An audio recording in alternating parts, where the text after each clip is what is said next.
You're listening to 5 Minutes of English with Laura Pickens, a short podcast about the way we actually talk, like for real. There is no privacy in Russian. Hi, my name's Laura. I'm an American living in Russia, and I make these weekly podcasts, 5 minutes. These come from my years of teaching English, where I have found the lessons that my Russian speakers need to know. These are not things you're going to find in textbooks because they're specific to the differences between Russian culture and Western culture.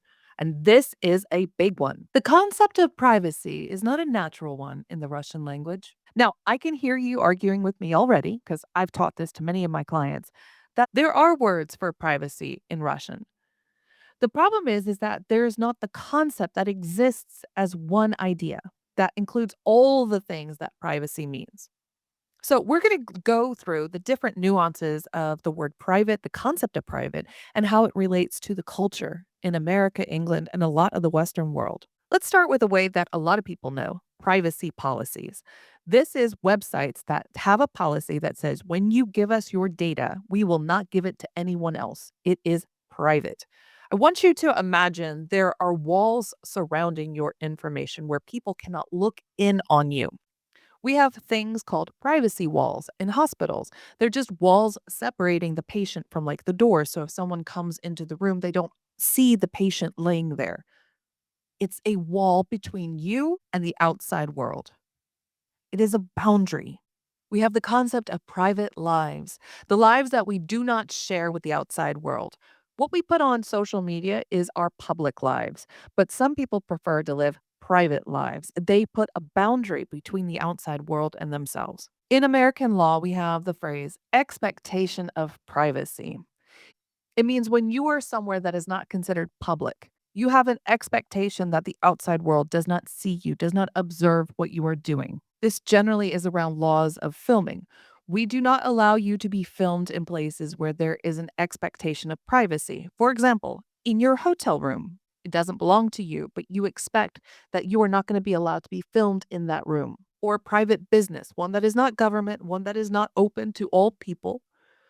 You have an expectation of privacy inside that building. You do not have an expectation of privacy when you are at a public park or in a government building. We do not expect there to be walls between you and the public. These are boundaries. Medical information is considered private information. We have an expectation of privacy. This is something I have experienced in Russia myself.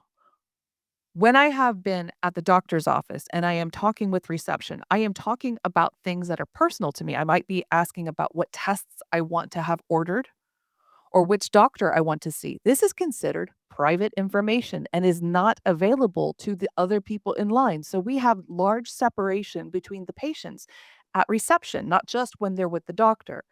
When I brought this up in my social media, I had a lot of pushback going, you have privacy when you are with the doctor. We in the West expect that privacy to incorporate every part of our medical procedures, whether it's talking with a receptionist or having blood work returned.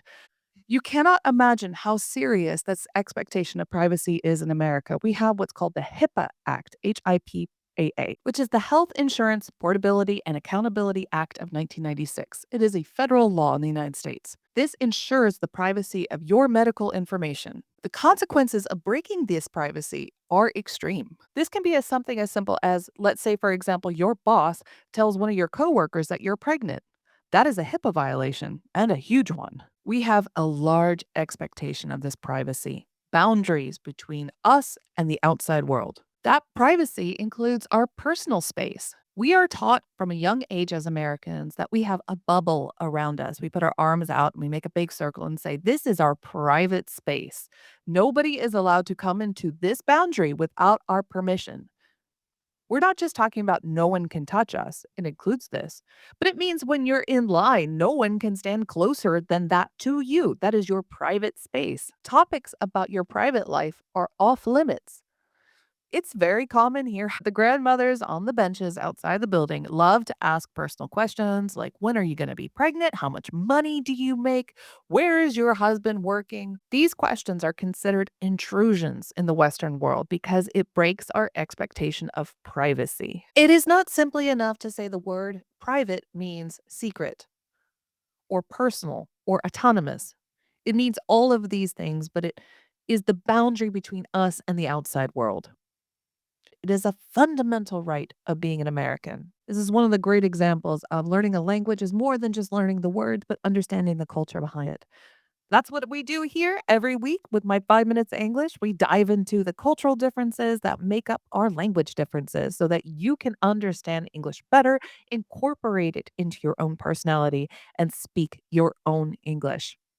If you want to know more about what I do and how I do it, you can find me at laurapickens.ru. The link is in the description. And with that, guys, I will see you next week.